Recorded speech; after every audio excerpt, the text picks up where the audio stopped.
Bonjour, une vidéo RenPy aujourd'hui où on va apprendre à faire un écran cliquable pour pouvoir faire une navigation par le joueur sur un lieu donné. Donc il faut un Photoshop ou un GIMP.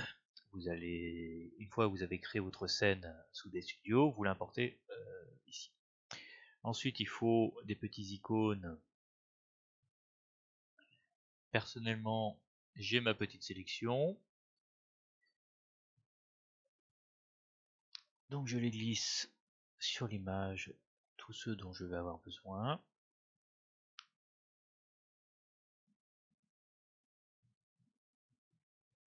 Voilà. Là je vais utiliser un certain nombre de raccourcis clavier. Je vais vous les écrire dans la vidéo finale. CTRL A, CTRL C, CTRL V, je positionne. CTRL A, CTRL C, CTRL V.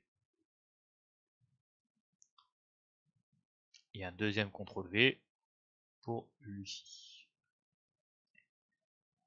Vous positionnez correctement vos différentes options. Vous ajoutez du texte si vous en avez besoin.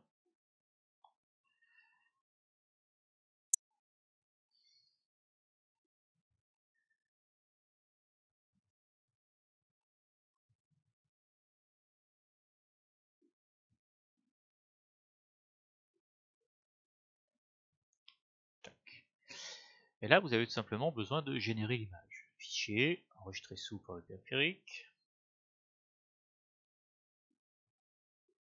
Je le copie dans mon image de jeu. Je vais également avoir besoin d'une version anglaise. Dupliquer le calque.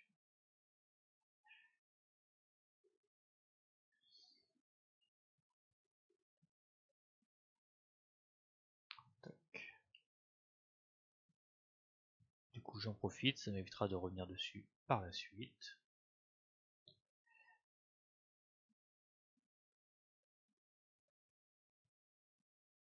Pour avoir l'écran over, quand la souris va passer dessus, je vais utiliser une petite astuce. Je clique sur mes différents calques et je vais appuyer sur CTRL I. Cela change la couleur. Enfin, pour être précis, ça inverse les couleurs, ce qui va tout à fait pour ce que j'ai besoin de faire. Donc la même chose.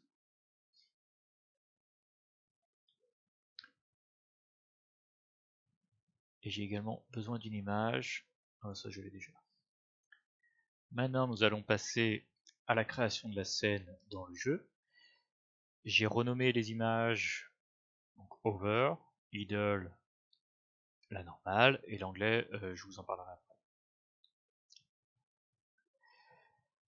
Donc on va créer un nouveau screen. Donc moi j'ai essayé de les regrouper dans un fichier screen.rpi.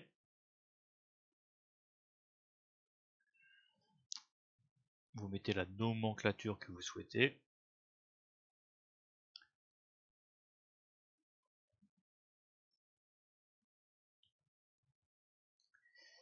C'est là que vous mettez le nom de vos images, la normale,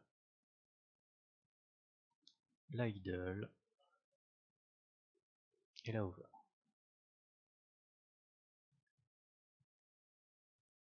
Je n'aurai que 3 actions, mais je peux en avoir des cachées aussi. Et là, ça va être le chemin, enfin l'action qui va être lancée, donc le label, qui doit être mis pour, quand je vais cliquer à tel endroit, c'est tel label qui va se lancer. Voilà, j'ai renommé certaines choses dans la scène, et maintenant, le point critique, ça va être de trouver les coordonnées de l'image.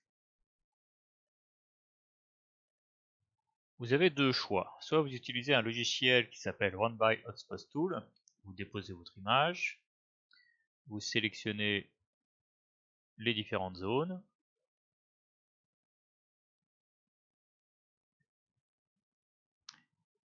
et vous pouvez Save Data, obtenir les coordonnées dans le fichier. Voilà. Et là, vous n'avez plus qu'à déplacer.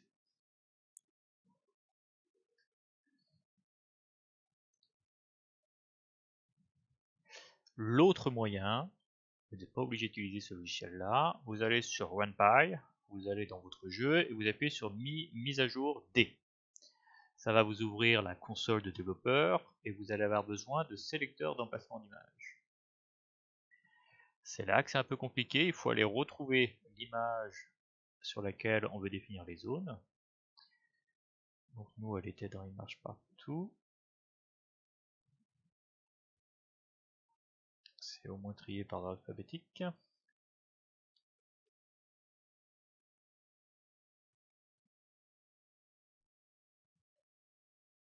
Voilà, il est ici. Et là, vous pouvez faire la même chose. Dès que vous relâchez le clic, la zone est sélectionnée et vous pouvez directement la copier. Je trouve ça plus pratique que l'autre et plus précis.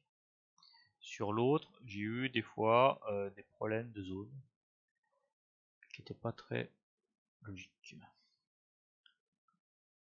Là, je fais CTRL V pour mettre dedans. Donc, on a pris la première zone, c'était le contrôle du PC, Lucie et d'exit. Qui d'ailleurs, je viens de faire une erreur de ce que je vois.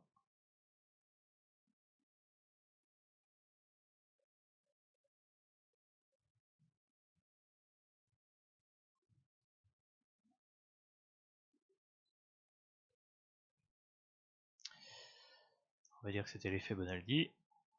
C'est bon. Donc maintenant, on a notre scène. On va donc l'ajouter dans notre script. Donc j'ai ajouté cette ligne, vous pouvez le mettre où vous voulez, donc c'est bien call screen. Par ailleurs, si vous voulez faire un petit effet zoom, il est visible juste ici.